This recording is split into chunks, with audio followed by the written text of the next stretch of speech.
You know what really gets me? The way the UK media keeps pushing this idealized image of the royal family, especially Prince William, like he's some next-level leader, while Harry and Meghan constantly get dragged through the mud.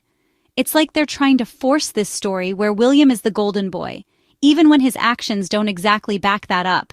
And meanwhile, Harry and Meghan, who are clearly doing real work, barely get a fair mention.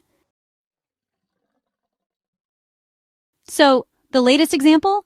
William went to Monaco to give a speech. The press was hyping it for days, acting like it was going to be this major, impactful moment. But when it actually happened, it was just kind of flat. Honestly, it felt more like a carefully managed PR event than something genuinely meaningful. And I think people are starting to catch on. We've seen William make a lot of big statements in the past, but how many of those promises have actually turned into action? Not many. Sky News shared a clip of him saying something like, "What we once had in abundance is slipping away before our eyes." Sure, it's a serious message. He was talking about ocean conservation and sustainability, but what stood out more than the words was how he said them. He barely looked up from his script. He was reading it line by line, totally locked into the paper. It felt stiff and kind of robotic. Reminds me of how Kate tends to speak too. Very polished, but not very personal. Now compare that to Harry and Meghan. When Meghan speaks, you can tell it's coming from her heart. She doesn't rely on notes. She connects. Same with Harry. He's really grown into someone who speaks with meaning. He talks about the things he believes in, and that passion shines through. That's what people respond to. Sincerity. With William and Kate, it often feels like they're doing it because it's expected. They show up, read the lines, pose for the cameras, and leave. You don't get the sense that there's a personal investment in these issues, and it makes you wonder, how committed is William really to environmental causes? His Earthshot prize sounds good on paper, but when you look closer, it feels more like a brand exercise than a personal mission. And if you scroll through the comments online, a lot of people are feeling the same way. One person summed it up perfectly. A billionaire royal who jets around the world is giving us a climate lecture from Monaco? That's the kind of disconnect that turns people off. He really got roasted online. Someone compared his speech to a kid reading out loud in class. Others pointed out the irony of him probably flying private to an event about sustainability. And let's be honest, he's not exactly known for cutting back on luxury travel. In the UK, he reportedly uses helicopters for short trips. It's hard to take that seriously when he's asking the rest of us to make sacrifices for the planet. Another commenter nailed it. If they were truly serious about the environment, they'd change their lifestyles, not just talk about it. And that's the thing. Real change takes more than words. It takes action. Then people started drawing comparisons to actual climate leaders like Greta Thunberg. She walks the walk. She's out there every day, speaking, marching, pushing for policy change. William, on the other hand, comes across as someone going through the motions. Someone even said, "This guy has one of the highest carbon footprints in the country. Maybe clean up your act before pointing fingers at everyone else." That one stung, but it wasn't wrong.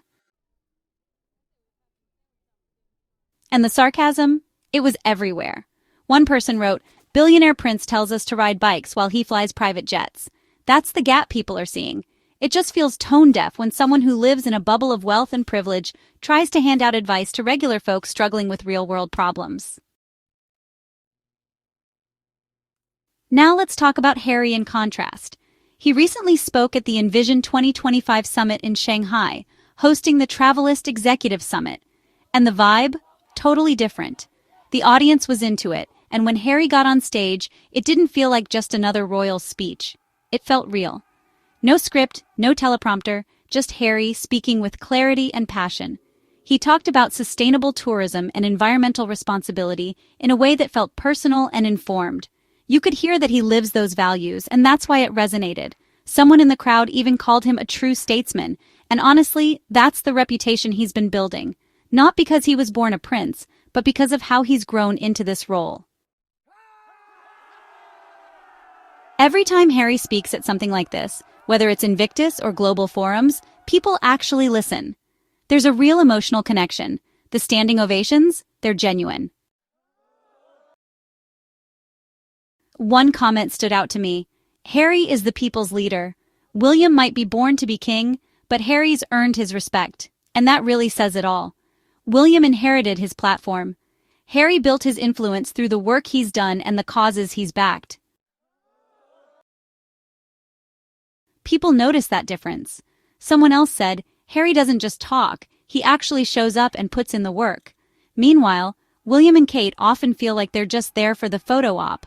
That sincerity, that sense of purpose, that's what makes Harry and Meghan stand out. And look, no one's perfect. But when Harry speaks, you believe him. He doesn't need fancy staging or rehearsed lines to get his message across. That's powerful, especially considering where he came from and how he's chosen to step away from the royal system to do things his own way. That takes guts, and people admire that. At the end of the day, this isn't just about who wears the crown. It's about who's using their platform to actually do some good, and doing it in a way that feels real. That's why so many people connect with Harry and Meghan. They're relatable, they care, and they're actually trying. So yeah, the contrast couldn't be more obvious. While Harry and Meghan are out making real moves, the others are still stuck playing roles. And that's why I think their impact is going to last, way beyond any title or headline. Anyway, I'd love to know what you think. Share your thoughts in the comments, and if you're into honest takes like this, hit that subscribe button. Catch you in the next one.